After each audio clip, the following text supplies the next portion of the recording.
how does your solution scale as far as time and space in reference to the size of the input? And so the size of the input is important to find out. And so our input is S. And so what is the size of our input? Sometimes you can use the constraints to find it, to give you a clue. But in this case, it's how many characters do I have in S? What is its length? And so that is the size of my input. That input can change. It can grow. It can be one thing, like here, it can be up to 10 to the 4th power. But it could be worse than that, and this is this problem, but another problem could be worse than that. And so when you're talking about time and space complexity, you have to think of how does your algorithm perform when this number is really, really large? Does it perform linearly? Does it just process the data as it comes and it doesn't get any worse?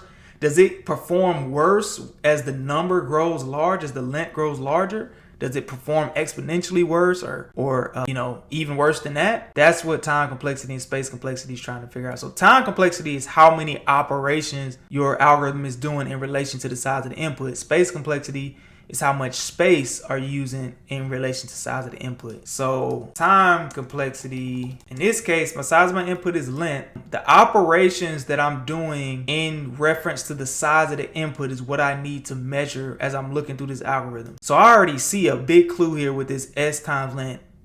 Or this S dot length. I'm doing this many loops. However long this is how many times this loops. If I have a string that's 20, it's going to loop 20 times. If I have a string that's 2, it's going to loop 2 times. If I have a string that's 200 characters, it's going to loop 200 characters. This always runs one time, no matter how large S is. But this is going to multiply how much all this stuff in here runs. And so this is actually the most important part to look at in this algorithm. Now I can look in here to see if anything else is tied to the size of the input, but nothing in here is tied to the size of the input. It's just this 1, 2, 3, 4, 5, 6, 7, 8, 9, 10, 11, 12, whatever. 12 operate. Well, it's probably not 12 because some of these are just brackets, but it's this 10 operations that are happening here.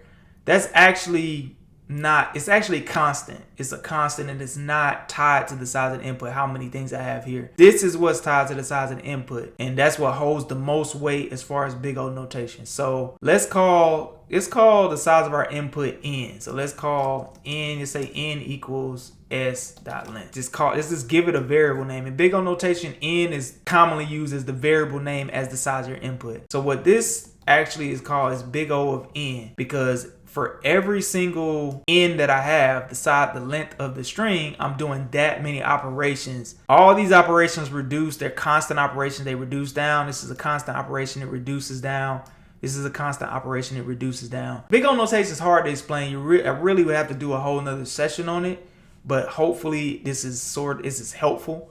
And somebody asked on Instagram, are you recording these? What's up, Madison Avenue? Yeah, I am recording these.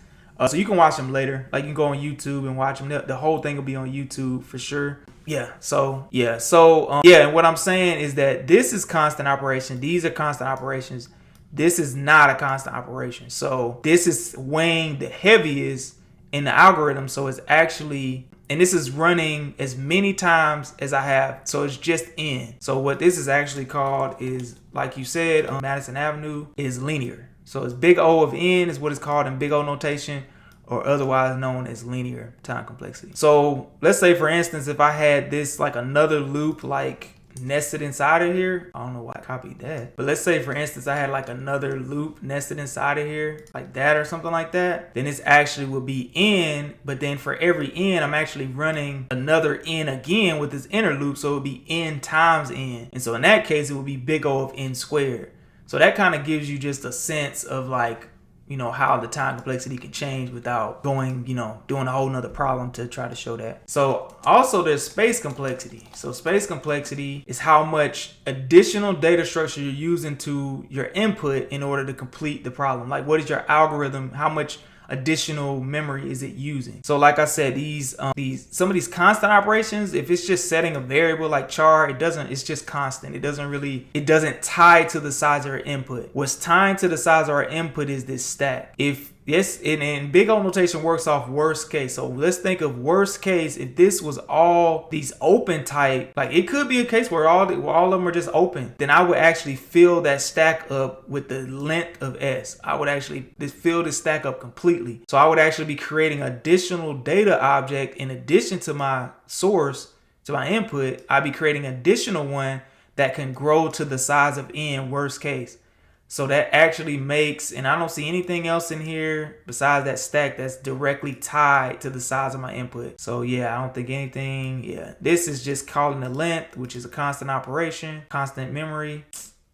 Nothing else is doing it. So this is actually also big O of N, or linear space complexity. So yeah, you have to explain that to the interviewer. That's why I went through that. Like if you get through the problem, get it right, and you don't explain that to the interviewer, you actually could fail the interview possibly, because that's one of the purposes behind Google originally creating these style of interviews and these style of questions, is because they deal with massive scale. They deal with problems where the input sizes of whatever their data they're trying to process can be insanely large. Like they deal with the biggest scales in the world as far as they're being one of the biggest tech companies and most groundbreaking tech companies in the world, of course. So these large tech companies ask these questions because they need to know if you can write algorithms and recognize algorithms that can perform and not perform bad based on scale. So big O of N is actually, or linear, is actually considered a pretty good algorithm. It linearly runs with the size of the input. It doesn't change. It doesn't run worse when the size of the input gets worse.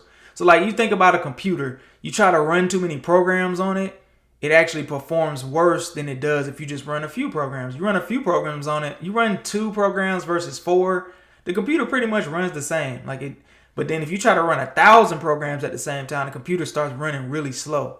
And so that's what like a big O of N squared or a big O of N cubed or even worse algorithm can be running. Like it could actually get worse as you add more data into it. And that's what these big tech companies want to try to prevent with these algorithms. You could write one bad algorithm and cause a company cost of millions of dollars of cost and using expensive resources. So this problem is trivial. You're not using any resources. It seems like a stupid problem.